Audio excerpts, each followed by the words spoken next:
en reuniones con educadores y con maestros de escuelas públicas y privadas a lo largo y ancho de la República Mexicana, les puedo decir que el tema de la tecnología es verdaderamente un desafío. Y es un reto no solamente porque enfrentamos en regiones de México zonas con baja, poca e incluso en algunos nula conectividad, sino por esta resistencia y este temor al que me refería hace un momento del educador, del maestro, del directivo, que cómo incorporo todo esto a mi clase, cómo lo incorporo a mi planeación pedagógica a lo largo del curso, y nos cuesta trabajo ahí. Yo me sumo al llamado que hace Alberto de dar el paso.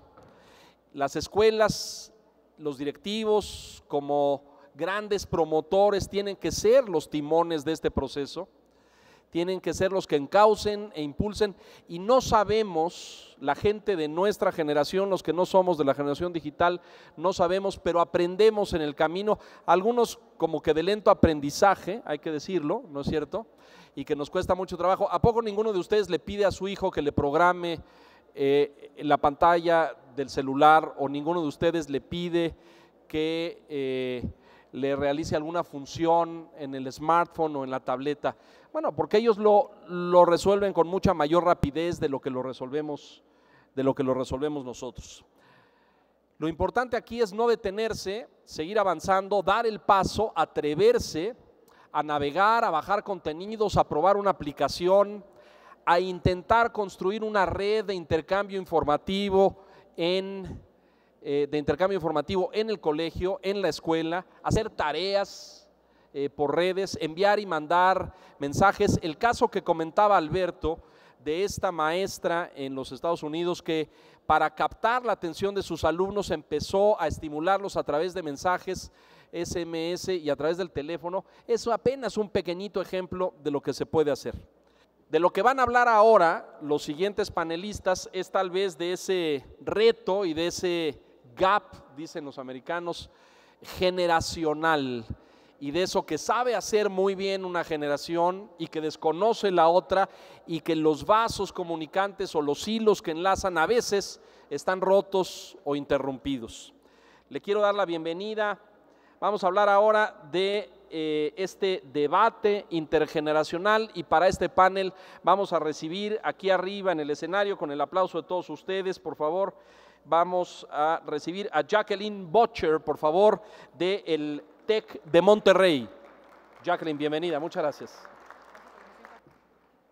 Isabel Díez del IFIET, del Instituto de Fomento e Investigación Educativa. Bienvenida, Isabel, muchas gracias.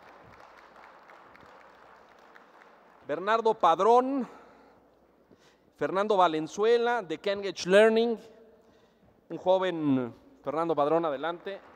A Rubén Iladi del Nacional Monte de Piedad recibimos también. Están muy débiles esos aplausos, ya se cansaron, yo creo, ¿verdad? ¿Ya se aburrieron? ¿Cancelamos ya el panel y nos vamos? No, si quieren ya cerramos ahorita y ya nos vamos. Entonces vamos a recibirlos con un aplauso fuerte como se merecen, por favor. Para moderar este panel, Milagros Fernández, presidenta ejecutiva del IFIE, con la ovación de todos ustedes, si son tan amables.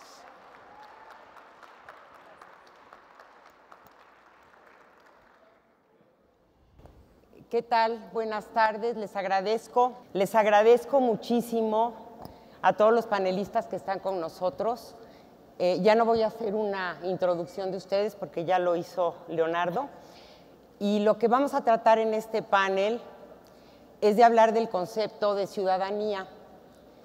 Hay una frase muy importante que me gusta citar del último reporte que hizo el Colegio de México sobre cómo es la calidad de la ciudadanía en nuestro país. Y nos dice este estudio que la calidad de la democracia es directamente proporcional a la calidad de la ciudadanía que tenemos. Entonces es importante esta reflexión. Yo, para empezar este panel, les diría que el concepto de ciudadanía no es un concepto abstracto, es un concepto que se construye, es una vivencia que se construye día a día con las relaciones que tenemos los seres humanos. Los animales no son ciudadanos, las personas somos ciudadanos. Esa es una gran diferencia y no nacemos siendo ciudadanos, construimos este concepto de ciudadanía. ¿Cómo lo construimos y cuáles son las oportunidades para mejorar esta calidad de democracia que tenemos en nuestro país? Yo iniciaría con una pregunta que les haría a nuestros panelistas, y esta pregunta tiene que ver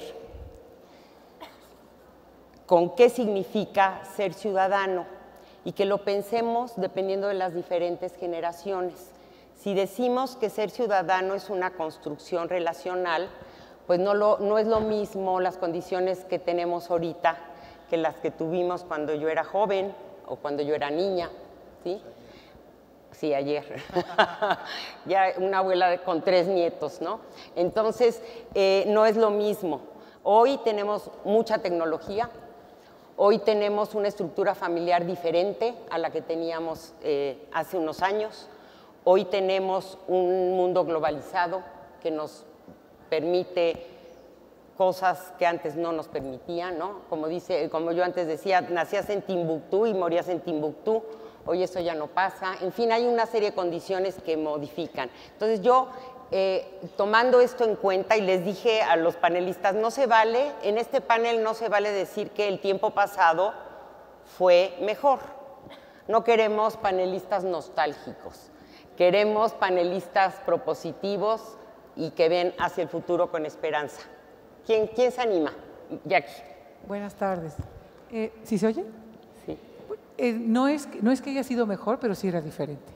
Diferente. Era diferente cuando éramos niñas y eso es definitivo y eso es real. Simplemente la forma de aprender era totalmente diferente. Había menos interacción en el sentido de que el maestro hablaba, los alumnos apuntaban y repetíamos lo que apuntaban. Ahora lo que acabamos de Microsoft hace un segundo, digo, te cuestiona como maestro, como papá, como todo, esto diferente que tenemos ahora. Entonces, es diferente. Ahora, tú hablabas de la parte de ciudadanía. ¿Qué significa ser ciudadanía y ser ciudadano? Y es un concepto que aprendemos, como dices tú bien. Es una cosa que vas aprendiendo. No nacemos aprendidos, ¿no? Esto es algo que vamos aprendiendo a través del tiempo. Y vamos a ir aprendiendo en diferentes lugares y en diferentes maneras de verlo. Una de las cosas que se me hacen muy importantes es que, aunque tú no lo hayas visto, o sea, lo que tú aprendes y lo que tú haces es porque lo viste en casa, porque lo viste en el contexto que tienes alrededor, porque lo viste en la escuela.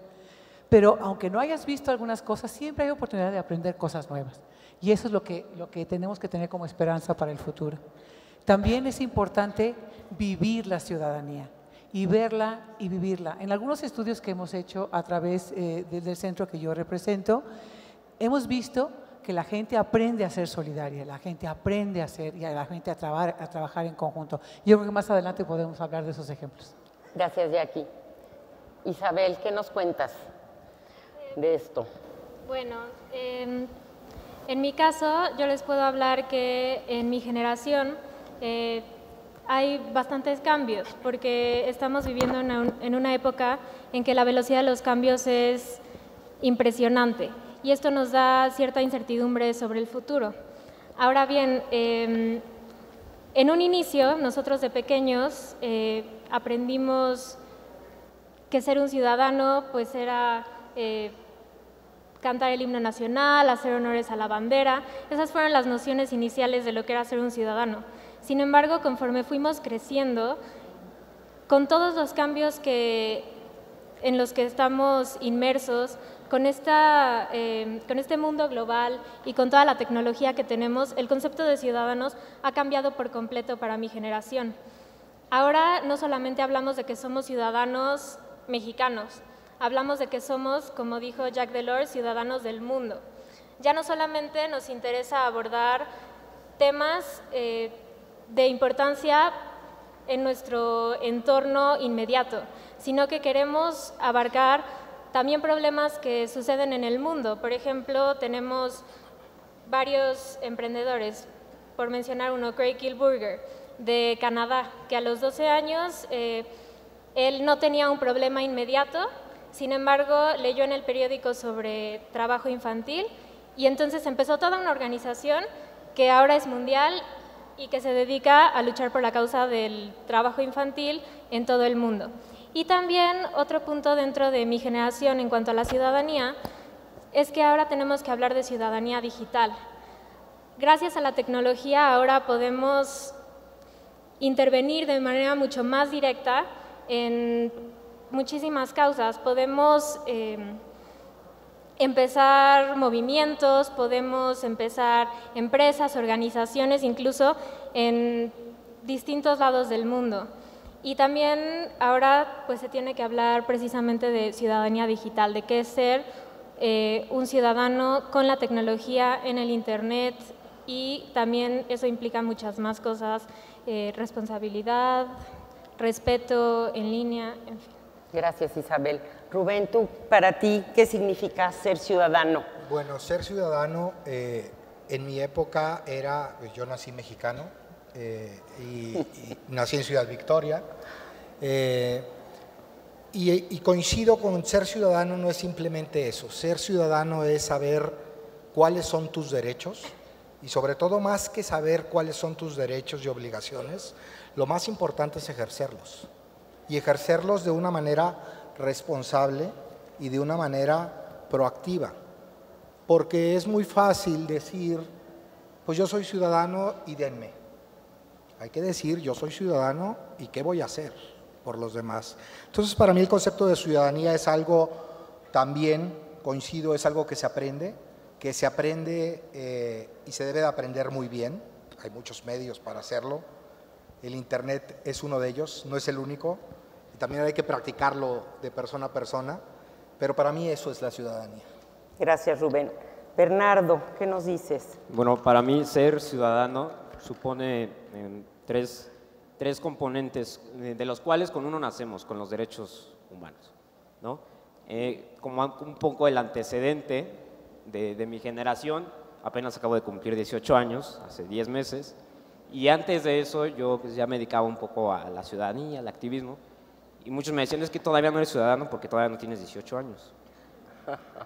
O sea, y esto no nada más es por parte de, digamos, de las autoridades que te dicen, tú eres ciudadano cuando tengas una credencial de elector, sino en la escuela, en el mismo contexto social, te dicen que eres un ciudadano a partir de que tienes 18 años. O sea, todavía, a pesar de que ya se está saliendo un poco de esa idea, todavía hay como en el contexto esta parte de los 18 años.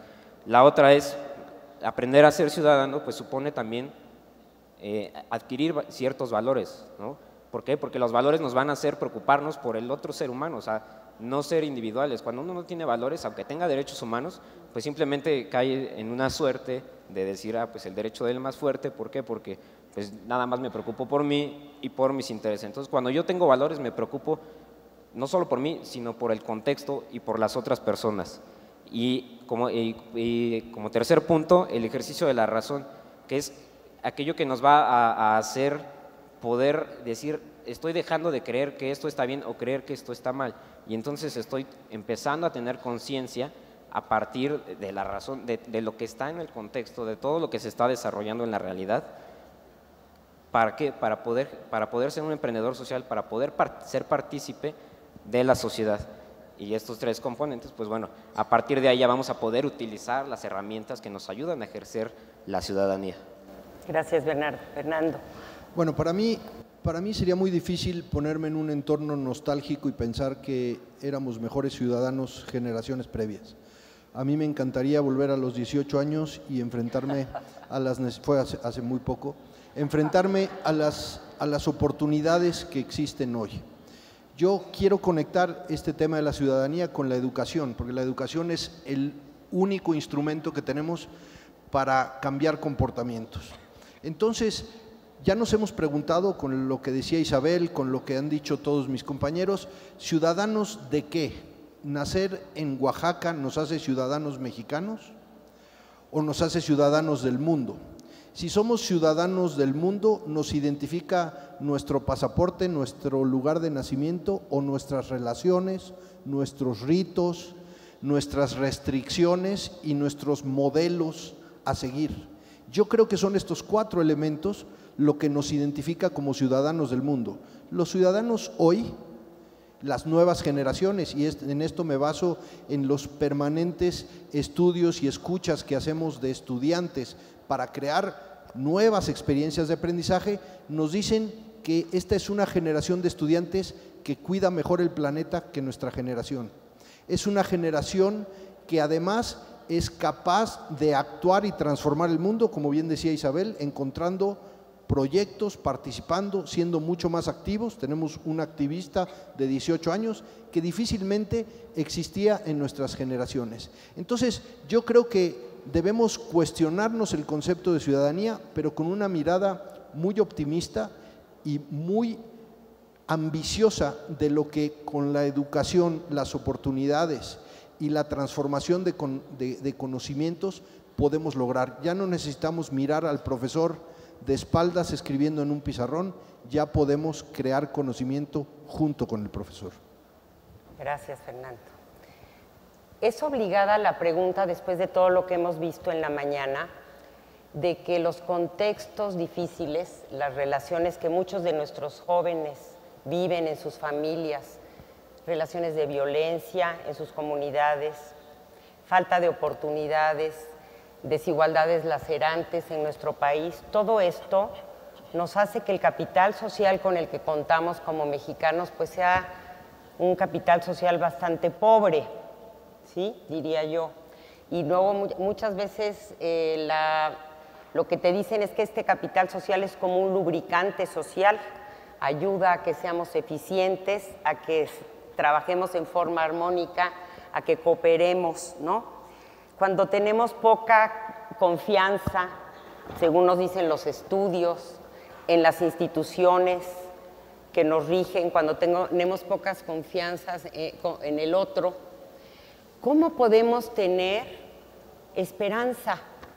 Voy a ser hoy abogado del diablo. ¿Cómo podemos tener esperanza? ¿Cómo podemos tener esperanza para crear en este entorno tan difícil ciudadanos fuertes? Rubén. Es cierto, es una realidad que México no tiene las mejores condiciones hoy en día, pero también es cierto que México es un país de jóvenes el día de hoy. Y eso a mí me llena de gran esperanza, porque a nivel mundial somos un año más joven que la edad promedio, y lo que eso significa es que el futuro está por delante. Hay muchas cosas que hacer, y si bien es cierto que hoy las condiciones que tú mencionas parecen ensombrecedoras, yo estoy muy entusiasmado de que gente como Bernardo o gente como Isabel y que gente como nosotros interactuando en este panel con nuestras diferentes riquezas, experiencias, podamos generar esa chispa para poder tener esa confianza que se necesita. Esa sería mi. Gracias, Rubén.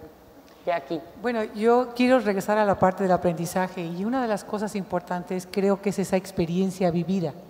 Y hay muchas experiencias que podemos vivir a través del tiempo, desde la familia, en donde se aprende la ciudadanía, y nosotros hemos hecho un estudio que nos habla de la parte solidaria de la gente y nos han dicho que la gente que es más solidaria, que ayuda más a los demás, es porque lo vio en algún lado, lo vio en casa.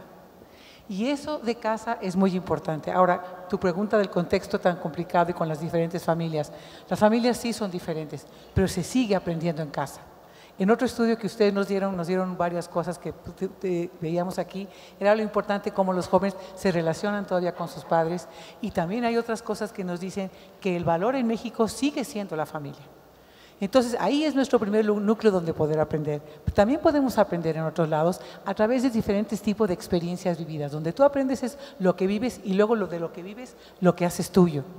Hay organizaciones tipo scouts, tipo guías, hay experiencias de muchos tipos que podemos construir para nuestros jóvenes para poder tener ese tipo de experiencias y a través de ellos decir, lo puedo aplicar, sobre todo en formar la conciencia para los demás. Y en formar esa parte de la ciudadanía que dicen dónde están mis obligaciones y dónde están mis derechos, pero dónde están mis obligaciones hacia los demás. Entonces, hay muchos lugares en donde podemos hacer eso. Gracias. Jackie. Isabel. Bueno, yo quería comentarles que a pesar de que las condiciones puedan ser adversas, me parece que hoy más que nunca tenemos las oportunidades y las posibilidades para trascender nuestro entorno inmediato. Porque, por poner un ejemplo, a través del Internet ya no solamente tenemos como modelo a seguir pues, a las personas de nuestra familia, a los profesores o a las personas de nuestra comunidad, sino que nos metemos a Internet y encontramos millones de ejemplos de personas que están trascendiendo, que están haciendo algo por su entorno, que están haciendo algo por mejorar a la sociedad y por mejorarse a sí mismos y ayudar al otro, por tener una actitud de servicio, y eso también nos ayuda a nosotros a decir, puedo hacer algo diferente, el contexto no me está determinando y puedo trascenderlo. Puedo trascender mi entorno. Lo que sí tenemos que tener muy en cuenta es estas historias que contamos, que las historias que contamos en los medios, en cualquier lado, que los modelos a seguir que tengamos sean precisamente eso, modelos a seguir, ejemplos positivos. Eso sería lo que yo les diría. Creo que hoy más que nunca podemos trascender el entorno. Simplemente tenemos que asegurarnos de que los modelos que estén al alcance de los jóvenes sean los mejores. Buena respuesta. Bernardo. Yo creo que la esperanza que tenemos como jóvenes y como sociedad, más que jóvenes, es empezar. Bueno, ya lo empezamos a hacer, pero todavía falta, a apostarle por las nuevas herramientas que tiene la sociedad de hoy. Es decir, no solo los jóvenes, ya lo veíamos hace un rato con Microsoft, están apostando por las nuevas herramientas para que a través de esas herramientas la educación se está innovando, pero no solo la educación del maestro al alumno, sino como lo decía Fernando, del alumno al maestro. ¿Por qué digo que todavía no terminamos, digamos, como de brincar esa brecha? Porque todavía en algunas escuelas, es decir, los maestros, si tienes el celular afuera, pues todavía te regañan, y en la familia todavía te dicen que no uses tanto el Facebook, cuando el Facebook es una herramienta que se puede utilizar para innovar la educación, y que lo están haciendo los jóvenes, lo estamos haciendo los alumnos de las escuelas, de las universidades, de las preparatorias, de las secundarias. Es decir, creo que la esperanza es encontrar en las herramientas que tiene la generación de ahora la innovación para el cambio social que la generación de hace 20 años no tenía. Si ahorita siguiéramos, como lo decía Isabel, si en esta generación siguiéramos sin Internet, entonces sí tendríamos un gran problema. Pero tenemos herramientas como el Internet para comunicarnos, para denunciar, para informarnos y para educarnos. Gracias, Fernando. Sí, para mí de nuevo es una mirada bastante optimista. Yo creo que lo que parece un entorno vulnerable, lo que parece un escollo difícil de sortear, es realmente una de las características que vamos a necesitar en el siglo XXI. Entonces, el hecho de tener herramientas como pensamiento crítico, la capacidad de perseverancia, la capacidad de explorar y encontrar diferentes rutas, la tranquilidad que me da escuchar un joven de 18 años que se siente capaz de influir no solo en su pequeño entorno, sino influir en el mundo. Esos son elementos que hoy no se enseñan en la escuela y que sin embargo son los que representan la capacidad de competir en la nueva realidad del siglo XXI. Entonces, muchas veces esto se remite a voltear la mirada. Lo que parece un entorno terriblemente complicado probablemente sea la misma fórmula que nos va a favorecer para salir de ahí exitosamente en el siglo XXI. Lo único que necesita es que construyamos un ambiente virtuoso y que no alimentemos los comportamientos de sociedad que nos dañan, que nos lastiman. Si hacemos todo lo contrario, probablemente el entorno que parece gris sea lo mismo que nos va a permitir salir. Gracias, Fernando. Veo que todos nuestros panelistas tienen este optimismo y eso es muy positivo. Clase siempre ha buscado inyectar este optimismo real con cosas que están sucediendo, ¿no? No tampoco un optimismo ficticio. Me gustaría ahora pasar a la siguiente pregunta, que es, ¿cuáles son, diríamos, las competencias ciudadanas, las habilidades ciudadanas que requerimos hoy en día para fortalecer este México democrático que todos necesitamos, y solidario, y más humano, y en fin? Regresando a nuestras diferentes maneras de aprender, una de las cosas que aprendes al hacer trabajo solidario que hemos descubierto es yo he trabajado mucho con jóvenes, estoy en un proyecto que se llama Proyecto de Liderazgo para Jóvenes, Liderazgo, Experiencia, Ayuda y Desarrollo, en donde lo que hacíamos con los jóvenes era invitarlos a participar y formar un equipo. Y cuando haces un equipo, lo que haces es participar en muchas cosas, ustedes que son educadores, no se los voy a decir, sino todas esas habilidades y estas capacidades que adquieres de dejar que uno sea líder y después el otro, esta parte transversal, esta habilidad de tomar decisiones, esta habilidad de trabajar en grupo, esta habilidad de tomar decisiones hacia la comunidad y hacer, por ejemplo, investigación de necesidades en la comunidad. Es importante cuando tú hagas un trabajo para los demás, que no hagas lo que tú estás imponiendo hacia los demás, sino averiguas cuáles son las necesidades que existen en esa comunidad para poderlas resolver. Entonces, meterte a tu comunidad y poderlo resolver, y después de que hayas hecho algún trabajo comunitario, sentarte a evaluarlo.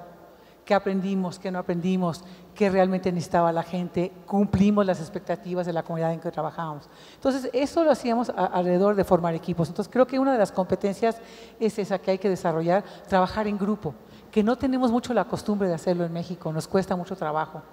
Y nos cuesta mucho trabajo por esa desconfianza que tú mencionabas al principio. Confiamos nada más en lo que tenemos más cerca. Dicen que la burra no era arisca, los palos la hicieron. Entonces, esa desconfianza viene de que yo le creo a la gente que tengo cerca, pero ahora, con lo que estamos oyendo con los jóvenes, estamos viendo que están yendo mucho más allá de su propio entorno a buscar otro diferente tipo de ejemplos para poder trabajar en conjunto. Y si no lo encuentro aquí, lo voy a encontrar en la India, lo voy a encontrar en Australia, lo voy a encontrar en otro lado del mundo para trabajar en lo que yo quiero mejorar.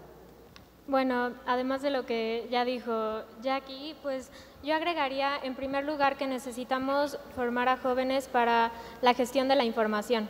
Si decimos que tenemos tanta información en Internet, que tenemos un mundo en el cual podemos accesar y tener modelos, información, conocimiento, pues entonces, ¿cómo puedo gestionar esa información? ¿Cómo sé distinguir entre la información que es válida, la que no es válida, qué fuentes son confiables y cómo puedo transformar esa información en conocimiento para luego ponerlo en una acción?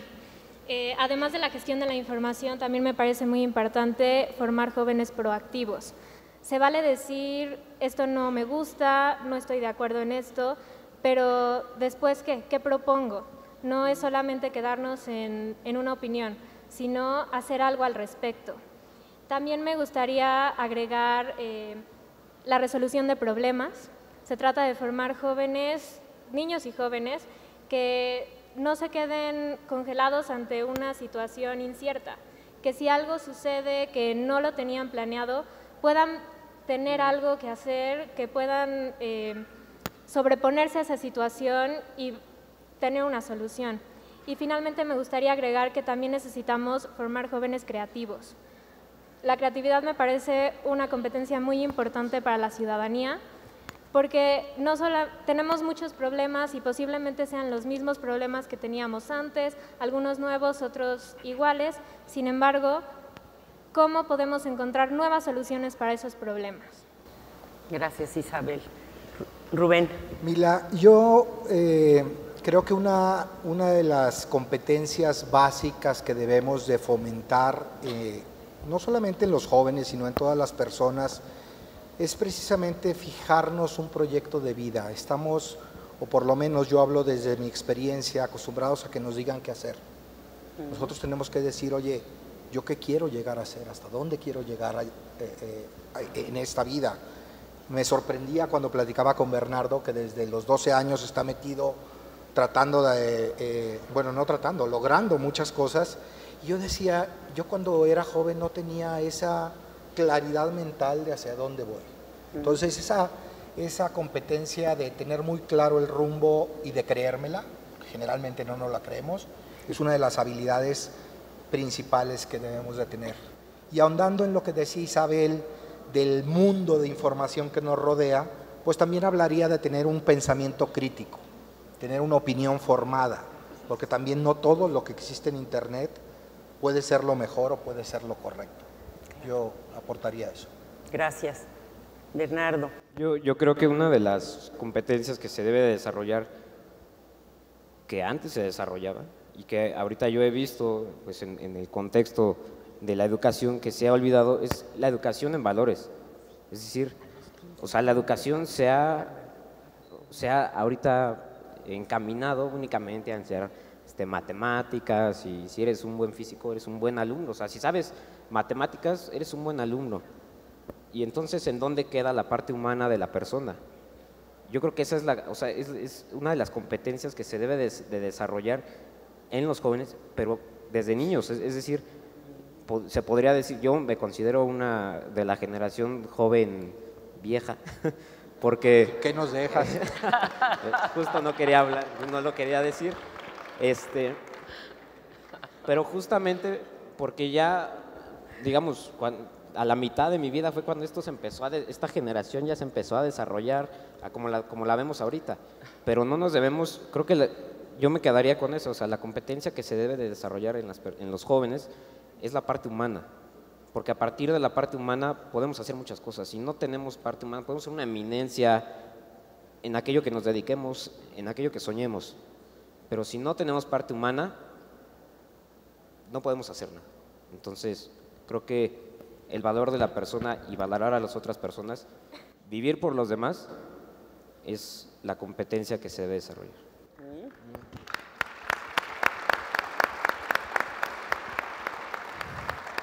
Yo creo, Marinela, que me hicieron una mala jugada poniéndome después de Bernardo. Yo a Bernardo lo quiero para amigo de mi hijo, así que muchas gracias. Realmente es bastante esperanzador ver lo que está pasando en la educación.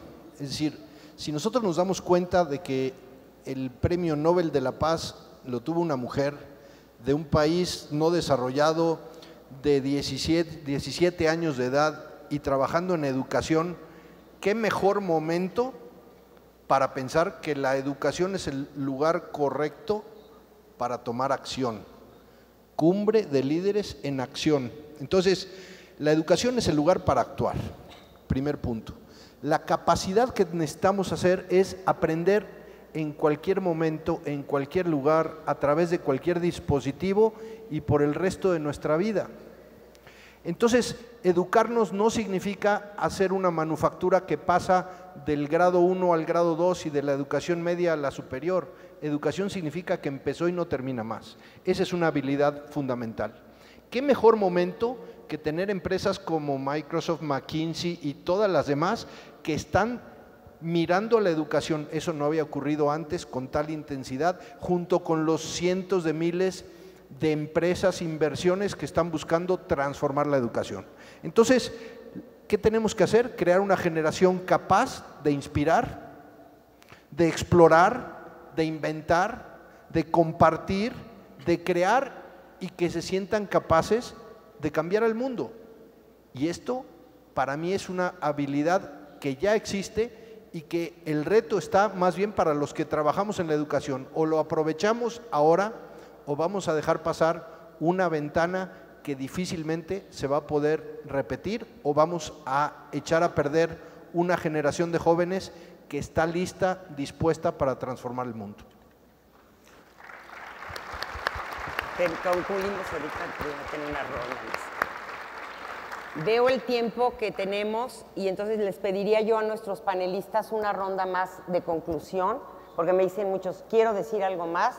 Entonces, para que tengan esta oportunidad de decir algo más. Jackie. Gracias, gracias. Hay una competencia que creo que debemos de aprovechar, que es la competencia intergeneracional, que es de lo que se trata este panel. En el sentido de que hay que aprovechar lo que los adultos saben, porque no nacimos de 50 años, nacimos de chiquitos. Entonces, también aprendimos igual que todos los jóvenes. Y algunas cosas, no muchas, pero también podemos darlas como algo de sabiduría.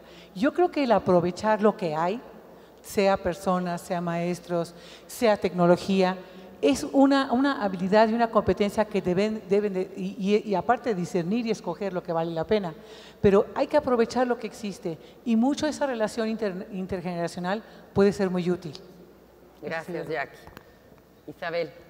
Pues como conclusión, yo podría decir que es cierto que ha cambiado la forma en que vemos la ciudadanía.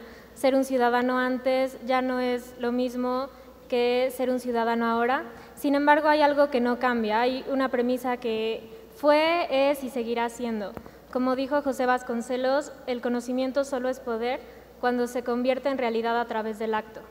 Y eso es precisamente lo que buscamos al formar ciudadanos.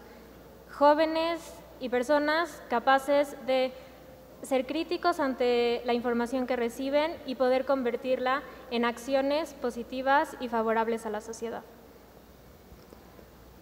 Rubén. Bueno, para mí la conclusión de esto es que a pesar de todos los pesares que tenga México, México es un país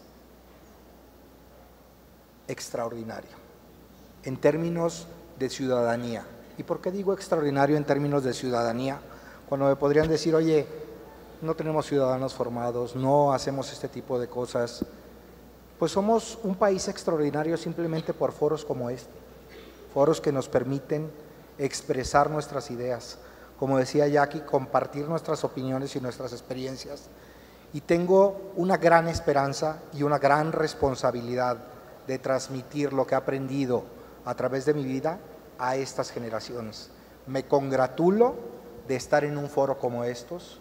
Los invito a todos y a cada uno de ustedes a que sean más ciudadanos del país, del rancho, del internet que ustedes quieran, pero que sean más ciudadanos. Y esa ciudadanía, como bien decía también Isabel, hay que ejercerla, hay que actuar, no se puede ser un ciudadano pasivo. Y yo creo que estamos en la mejor coyuntura para poder lograrlo. Gracias, Rubén. Bueno, yo como conclusión me atrevería a citar a un filósofo, muchos aquí conocen, que, bueno, Kant, en su libro de Filosofía de la Historia, así se llama literalmente el capítulo, que si el género humano progresa hacia mejor, y ahí dice que, no quiero que sea una clase, que el género humano progresa hacia mejor cuando llega a un punto del que ya no puede regresar. Y creo que estamos en ese punto. O sea, estamos en la era del internet, en la era de las redes sociales, de un punto del que ya no vamos a poder regresar. Tenemos que aprovecharlo. Ese progreso es el progreso que nos va a llevar al cambio de nuestra sociedad. Y por último, a un filósofo que no me gusta mucho, pero esta frase es muy buena, Fernando Savater, en una conferencia que dio en España, dice: educar no es solo preparar empleados, sino ante todo ciudadanos. Y quiero nada más aprovechar para decir, desde mi punto de vista, que educar no solo es ir a la escuela, nos toca educarnos a nosotros mismos, como decía Sócrates, hay que conocernos para ser buenos ciudadanos. No puedo decir que soy un buen ciudadano si cuando está en verde el semáforo me cruzo la calle y por el paso que no es peatonal. Hay que conocernos a nosotros mismos, hay que educar a las demás personas, pero en el mismo rango. Y a las generaciones más adultas que nosotros, está bien que nosotros como jóvenes creamos y soñemos, pero también necesitamos que las generaciones adultas crean en nosotros y sueñen con nosotros, como lo hace Clase 2014. Muchas gracias.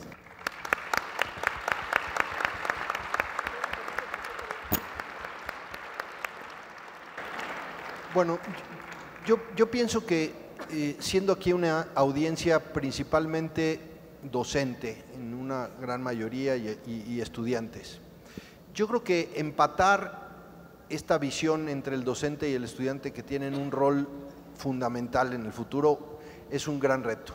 Tenemos que ver claramente que nuestros estudiantes hoy preferirían no tener televisión que no tener internet, prefieren estar 24 horas conectados que poderse conectar y desconectar a voluntad, que ya no son atraídos por esas historias de hacer millones de dólares, sino perseguir sus pasiones, que prefieren conocer el mundo y conectarse con el mundo, y para eso quizás necesitan aprender mejor inglés para hacerlo. Prefieren rentarse a proyectos que ser empleados, y prefieren elegir quiénes son sus mentores a asumir que sus mentores son los docentes de hoy.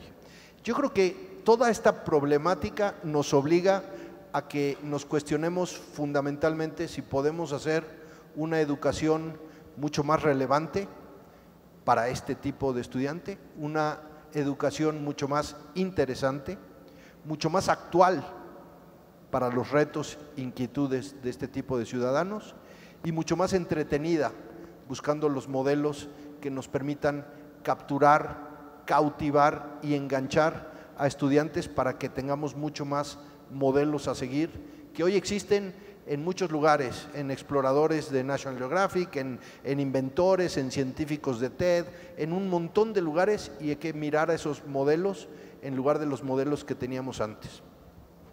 Gracias. Muy bien.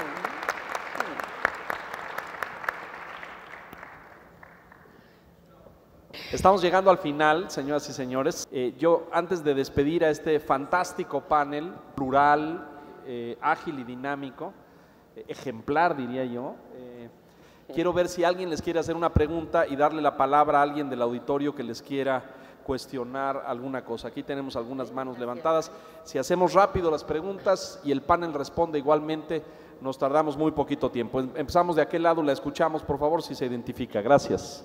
Hola, buenas tardes. Mi nombre es Marisol y bueno, es primero una felicitación por el panel, por el evento. Es una pregunta y al mismo tiempo no, es para todo el panel, pero especialmente para Isabel y Bernardo. Ustedes hablaron aquí de altas expectativas y también toda la mañana se estaba hablando de esto, pero ¿y qué hay de los escenarios que se viven en las escuelas de educación media superior y superior, en donde también pues hay bajas expectativas de los propios alumnos, en donde también hay a veces contextos familiares que no ayudan mucho? Entonces a mí me gustaría que Isabel o Bernardo o ambos nos dieran como, yo soy profesora en nivel medio superior y superior, y de pronto creo que aunque yo tenga muy altas expectativas de mis estudiantes, no es suficiente. O sea, tener voluntad, incorporar la tecnología, intentar incorporar innovación no es suficiente, ¿no? Felicito a Bernardo, de verdad tienes una claridad mental que envidio, ¿no? Y tú hablabas de que hay que hacer cosas en el aula, ¿no? Lo mismo, Isabel, yo diría, ¿cómo? O sea, no espero una receta, pero sí díganos un poco cómo. Muchas gracias, perfecto. Bernardo, vas primero, Isabel, rápidamente, venga. Sí, bueno, nada más rápidamente les voy a contar una experiencia. Cuando iba yo en la preparatoria, pues veíamos todo esto que está mencionando, y entonces dijimos, ¿qué hacemos? Pues una, para generar como esta conciencia social, y dos, para que los alumnos pues no estén, o sea, tengan una expectativa más allá de aprender matemáticas, ¿no? Entonces dijimos, nos pusimos a buscar en el internet, a ver, nuevamente sale el internet, a ver qué podíamos hacer, y entonces encontramos que hay algo que se llama Educación para la Paz, y entonces nos empezamos a dar cuenta, implementamos un proyecto de cine debate donde invitamos expertos como los que tenemos aquí, y ellos van y platican con los alumnos. ¿Qué quiero decir con esto? Que en las escuelas yo creo que también hay que empezarle a apostar a los proyectos sociales. O sea, no nada más a decirles, oye, cuando salgas de la prepa vas a ir y vas a ser un agente de cambio social. Sí. Porque las escuelas también tienen sus problemas. Y entonces, y los alumnos no pueden decir, no, es que yo no soy inherente a estas cosas. Entonces, creo que apostarle a los proyectos sociales dentro de las escuelas, a ser prácticos, a que los alumnos empiecen a llevar a cabo la acción dentro de las escuelas, es una gran herramienta que podemos, que puede influir. Gracias, muy bien. Isabel, por favor. Igualmente creo que algo esencial es crear espacios de participación dentro de las escuelas, que los alumnos sean capaces de decidir sobre cuestiones que les afectan, sobre incluso cuestiones escolares. Desde lo más pequeño, ahí pueden empezar los alumnos a tener estas competencias ciudadanas que queremos formar y a sentirse personas que verdaderamente puedan influir. Creo que para ser ciudadano primero tienes que, y para participar en la sociedad primero tienes que creértelo, primero tienes que saber que en verdad puedes participar, que tu voz está siendo escuchada y que puedes tener un impacto. Y también contestaría la pregunta diciendo que los modelos de vida los podemos encontrar en todos lados. En una investigación que hicimos, sabemos que los buenos profesores pueden hacer un impacto impresionante en los estudiantes. Por experiencia propia y también por lo que nos comentaban distintos jóvenes, sabemos que un buen profesor que encuentre esa potencialidad en el estudiante es algo impresionante y va a poder potenciar muchísimo al joven. Gracias, Isabel. Un buen profesor es siempre un buen profesor, con tableta o sin tableta, oiga usted. Lo escuchamos, adelante. Sí, mi nombre es Mauricio Gómez y en este caso, durante todo el día hemos visto lo que es la diversidad de este México. Primero, el subsecretario Toirán hizo una presentación en donde reconoce que la propia Secretaría de Educación Pública está carente de algunas acciones a realizar para poder mejorar el asunto educativo. Roberto Campa Cifrián nos muestra un perfil de los jóvenes actualmente y la moderadora colocó un tema que me parece que es crucial. El México actual, con los datos estadísticos, con todo ello se va a poder construir nuevos jóvenes, nueva ciudadanía, por una razón muy sencilla y es la reflexión. Estamos matando a los jóvenes en este país, un país ensangrentado y que definitivamente es un análisis que habría que hacer respecto a qué viene en la parte educativa. ¿Cómo vamos a poder nosotros cambiar los perfiles de los jóvenes que estamos creando cuando son capaces de destazar a un ser humano que está ahí junto a ellos? Así que esa es la invitación, porque por otro lado, el propio Estado, al reconocer esto, tenemos a las organizaciones no gubernamentales que en este momento nos pintan un México inexistente, que en ese sentido está muy bien la parte positiva, pero que no está aterrizándose realmente en una sociedad que visualmente tendríamos un futuro no muy alentador, dadas las condiciones que tenemos. Muchas gracias, le agradezco mucho. Muchas gracias. ¿Algún comentario aquí en el panel para responder a esto? Fernando, ¿algo? ¿No? Aquí adelante había una mano levantada, por favor, si es tan amable, lo escuchamos. Sí. Buenas tardes a todos. Mi nombre es Martín, para servirles. Primeramente felicito al panel y felicito a todos los que hoy estamos aquí. Creo que todos estamos realmente comprometidos por la educación. Felicitar a Jackie, tocó un punto medular muy importante, más que una pregunta es felicitar. La base de la educación siempre es la familia. Todos somos educadores, pero sabemos que si no tenemos el apoyo de los papás como familia solidaria, es muy difícil la parte educativa. Me gustaría que para Educación 2015 hubiera en el panel un representante de padres de familia para saber de qué manera están ellos trabajando en la educación en casa para fortalecer la educación de los jóvenes. Bernardo, gracias. Muchas felicidades. Me gustaría que formaras una red en la que convencieras a los jóvenes con tu lenguaje que tienes de que el Internet se convierta al revés, 80% educativo, 20% redes sociales. Eso nos va a ayudar mucho. Felicidades. Muchas gracias. Gracias, maestro. Tomamos nota de la recomendación del padre de familia. Sí, una más por ahí, rápidamente, por favor. Contestar a tu comentario. Hemos hecho un estudio de saber acerca de la parte solidaria de los mexicanos, pero una de las cosas que encontramos es que la gente ayuda más primero en iglesias, luego en comunidades, en escuelas y luego en comunidades. En 7 años esa tendencia cambió a primero ayudar en las escuelas y luego en las iglesias y luego en las comunidades.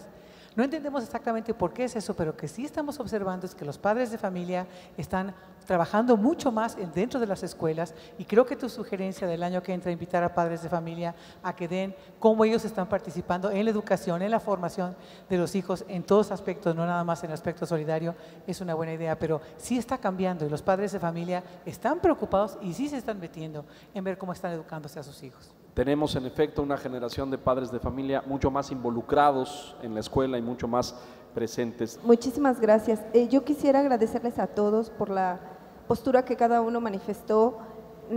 Yo creo que yo soy docente de secundaria y me deja un gran suspiro ver que hay alumnos que sí se forman, que hay alumnos que no necesitan más que un pequeño estímulo para que ellos salgan adelante. Y es cierto que en muchas ocasiones en nuestro entorno es desalentador llegar y ver todos los días a los chicos que se golpean, que se lastiman, que se dicen cosas, que no quieren hacer alguna cosa, que no puedes convencerlos. Y por ello yo estoy muy de acuerdo en lo que muchos de ustedes han comentado.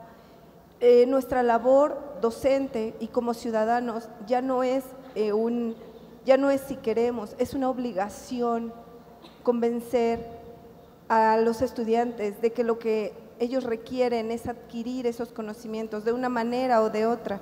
Y creo que esa parte docente de ciudadanía es obligatoria para nosotros, para todos los que tenemos un contacto con el área educativa. Es una obligación, es un deber laboral, es un deber moral, es un deber cívico y es un deber social. Entonces yo les agradezco mucho a los panelistas. Isabel me robó unas palabras, Bernardo otras, pero de verdad les agradezco. Creo que entonces podemos ver que la educación no es en vano cuando hay este tipo de resultados. Muchas gracias. Muchas gracias. Rubén, si quieres hacer algún comentario. Yo quiero comentar que el rol del maestro hoy en día, y hace poco viajando en una localidad me tocó escuchar a un maestro que estaba hablándoles a los alumnos por el altavoz y dándoles instrucciones, y reflexionaba que el día de hoy el maestro tiene un papel sumamente difícil, pero creo que también tiene un papel sumamente protagónico, y ese protagonismo debe de estar basado no en el conocimiento ahí está. Cuando yo era chico el conocimiento lo tenía mi maestro, el día de hoy no. Lo que sí tiene el maestro es ser un punto de referencia y ser un ejemplo a seguir. Eso es una responsabilidad inalienable, como dice nuestra Constitución, y ahí es donde yo quiero invitar a todos y cada uno de los maestros a que no cejen en su empeño de ser lo mejor de sí mismos, porque eso va a inspirar a muchísimas personas que jamás se hubieran imaginado que pudieran hacerlo. Muchas gracias, Rubén. Les voy a pedir a todos ustedes un aplauso para los panelistas, si son tan amables. A Fernando Valenzuela, que no es el toro de Choaquila, pero es Fernando Valenzuela, muchas gracias. A Rubén, muchas gracias. Ay, quédense, no se vayan porque les van a hacer entrega de unos reconocimientos en un momento. Así es. A Rubén, muchas gracias Bernardo. A Mila, por supuesto. A todos ustedes, Jacqueline, muchas gracias. Vamos a hacer un resumen muy breve y la invitación para que nos acompañen el día de mañana con las actividades. Marinela, por favor. Bueno, pues, sobre todo, muchísimas gracias a ti, a mí, Leonardo, porque nos has ayudado a conducir este evento, a que estemos a tiempo, que estemos animados, a que verdaderamente no se nos decaiga y caiga el ánimo. Quiero decirles que me alegra que todavía estén aquí, después de casi 10 horas que llevamos aquí. Quiere decir que el tema les interesa, les motiva, que quieren aprender más y que quieren aportar más. Hemos tenido participaciones de altísimo nivel por parte de todos ustedes. La verdad que se ve que es un tema que a ustedes les preocupa, es un tema que verdaderamente les apasiona y que quieren seguir dando más en el ámbito educativo. Simplemente decirles que empezamos la mañana con 2 participaciones fuertes, la de los 2 subsecretarios, la del subsecretario Tuirán, que nos dijo la verdad. Hoy tenemos funcionarios que no te esconden, que te están diciendo cómo están las cosas, que no todo es perfecto, que no todo es color de rosa, que hay todavía muchísimos problemas y que todavía hay muchísimos espacios en la educación media superior que se tienen que explorar y que se tienen que innovar. Creo que su presentación tuvo un dato terrible cuando nos dijo que 600,000 jóvenes, hombres y mujeres, están abandonando la escuela cada año. Ese dato a mí me dejó, y no sé si a ustedes, verdaderamente preocupada, porque 600,000 jóvenes, ¿a dónde se van? ¿Quiénes son? ¿Qué futuro tienen? Es un dato fuertísimo, y piensen que al año siguiente son otros 600,000 y el otro año son otros 600,000. Esas personas tienen rostro. ¿Qué vida les espera? Una vida del mercado informal, se van a su casa, ellas se van a tener hijos, a cuidar a sus hermanitos. ¿Qué futuro les espera? Creo que tenemos que hacer algo desde la sociedad civil, desde el gobierno, desde cada una de nuestras trincheras, porque esos 600,000 jóvenes se vuelvan otra vez a integrar, ya sea el aprendizaje en el ecosistema educativo, que puede ser el informal, no precisamente tiene que ser el formal, como nos decía Microsoft, puede ser también ya en el mundo digital, pero lo que no podemos hacerlos es dejarlos solos y abandonarlos a su libertad y a lo que ellos sucedan. Después llegó Roberto Campa y nos dijo que hay 5,000 jóvenes en centros de detención. Ese dato también es terrible. Es decir, de esos 600,000, 5,000 terminan recluidos. Algo nos está mal, algo nos tiene que preocupar, y creo que todo ese panorama, que fue muy realista y es real, después en la tarde estuvimos un poco más optimistas, sabiendo que verdaderamente hay otras alternativas y otras vías, y estamos terminando un poquito cansados, pero un poco esperanzados, que hay mucho por hacer. Creo que si tenemos que resumir el día de hoy, es que hay todavía una tarea muy larga por hacer en la tarea con la juventud y con los jóvenes, que hay muchos interrogantes, que hay muchas preguntas, y que todos los que estamos aquí tenemos que contribuir de alguna forma en encontrar un futuro mejor para todos. Y no me queda más que agradecerles a los patrocinadores, porque son empresas y fundaciones que están preocupados por la educación. El hecho que tengamos esa cantidad y calidad de patrocinadores es que en México hay un interés genuino por el tema educativo.